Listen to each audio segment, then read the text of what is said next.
À l'est de la RDC, les masques continuent de tomber, alors que ce pays martyr connaît actuellement une énième vague de génocide perpétrée par le Rwanda avec la bénédiction et l'appui de la communauté internationale.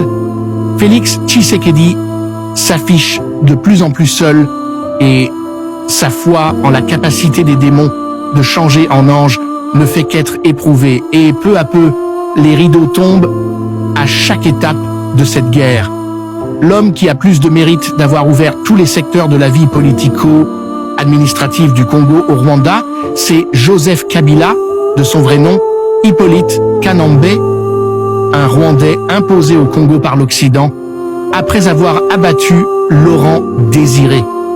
Kabila, pour jouer le rôle de cheval de Troie, en vue de permettre à Kagame d'avoir la maîtrise totale des services de sécurité économique, sociale et autres, ainsi des politiciens aux origines douteuses, et en particulier rwandaises, et autres, ont été imposés sur la scène politique en vue de faire le jeu de Kagame, puisqu'étant dans les institutions, il partage directement tous les secrets d'État avec le tyran des temps modernes, Paul Kagame, ce qui lui permet de garder une avance stratégique sur son voisin congolais.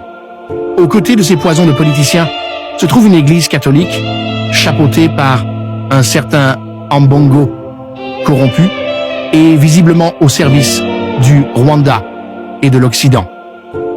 Le plan est d'isoler Tshisekedi à l'intérieur de son pays. Ces oiseaux de mauvais augure plaident déjà pour un dialogue avec le Rwanda, dont le but est de céder des terres du Kivu.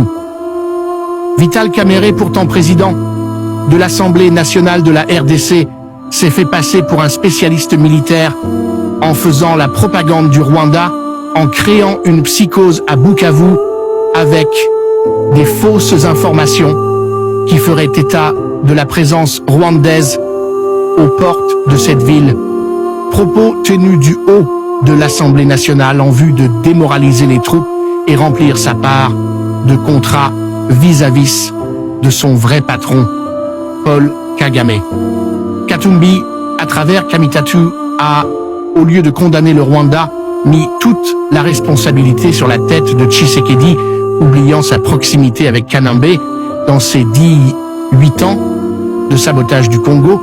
Diongo, quant à lui, est prêt à baiser les pieds du diable pour chasser Tshisekedi du pouvoir, et l'Église catholique, qui n'a jamais eu sa langue dans sa poche, a préféré observer en silence pour enfin partager le plan de l'Union européenne et du Rwanda à Tshisekedi, qui est celui d'un dialogue dont le but est la balkanisation du Congo.